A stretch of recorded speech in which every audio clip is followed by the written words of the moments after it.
it is a monstrous fish, or it is acknowledged to be a big fish. It is named as Rupchat fish. It is fried properly, or it is crispy in texture. It was fried with many pieces and many stems of onions. It has red soup with tomatoes, and it will be eaten with kasundi sauce.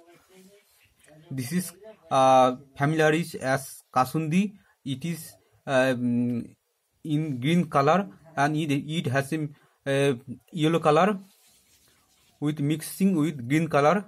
It has fickle taste. It has sour, sweet, and acidic in taste. This is introduced as aloo thasa.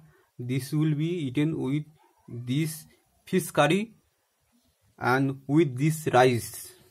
I am Pranay here. I am exploring how to eat with this rice, with this fish curry. Okay.